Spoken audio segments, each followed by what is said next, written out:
Keajaiban Angkor Wat. Jauh di barat daya Kemboja terletak ibu kota Empayar Khmer, dan di situ berdiri sebuah monumen yang diabadikan buat Dewa Vishnu.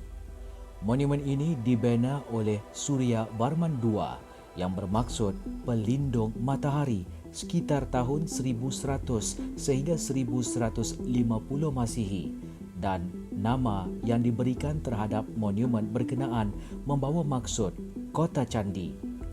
Luasnya lebih dari 400 ekar dan kawasannya dipenuhi dengan pelbagai macam bangunan, sekaligus menjadikan Angkor Wat sebagai salah sebuah kompleks keagamaan yang paling besar dan paling rumit pernah dibina dalam sejarah manusia. Candi-candi ini mula dikenali oleh orang-orang Eropah sekitar tahun 1860 menerusi mubalik-mubalik Perancis. Henry Mahaut, seorang ahli botani yang melakukan penyelidikan begitu mendalam terhadap Angkor Wat pada waktu itu, mulanya menganggap Angkor Wat dibina oleh bangsa lain dan bukannya oleh Kemboja purba. Pada kurun ke-12, Empayar Khmer menguasai hampir seluruh tanah besar Asia Tenggara. Pada zaman inilah Angkor Wat dibina dalam tempoh masa kira-kira selama 30 tahun. Menurut seorang ahli arkeologi yang bernama Charles Higham, Surya Varman bukan sekadar seorang manusia, akan tetapi beliau merupakan separa dewa. Dalam pelbagai gambaran yang dibuat, Surya Varman ditampilkan sebagai seorang yang bertubuh besar dan tegap berbanding orang-orang lain di sisinya. Menurut legenda, Surya Varman II membunuh bapa saudaranya demi memperoleh takhta.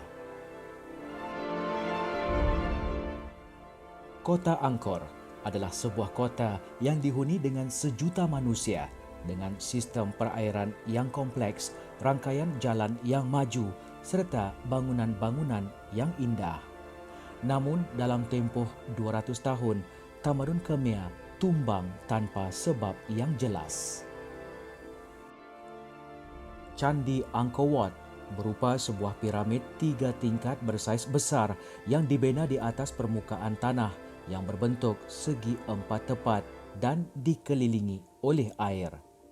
Ia mempunyai 9 buah menara yang setiap satunya berketinggian lebih 60 meter. Candi ini dibina untuk mewakili rumah para dewa, iaitu Gunung Meru. Gunung mitos ini dianggap sebagai kediaman Dewa Brahma dan dewa-dewa yang lain. Gunung berkenaan dipercayai berketinggian kira-kira 1,000,000 kilometer. Perincian sama tentang gunung sedemikian turut hadir dalam legenda-legenda Jawa dan mitologi-mitologi lain di seluruh dunia. Ciri lain yang menonjolkan pada Angkor Wat adalah kehadiran sebanyak 1,796 figura wanita. Setiap figura bersifat unik dan para penyelidik masih berteka-teki tentang signifikasi figura-figura wanita ini. Sudah tentu ianya sangat penting sehingga diabadikan pada candi paling utama bagi tamadun Khmer. Mitos menyebutkan bahawa candi ini dibina secara harmoni dengan alam, terutama pada perkiraan matematiknya. Jarak dan saiz Angkor Wat dipercayai selari dengan mitologi India.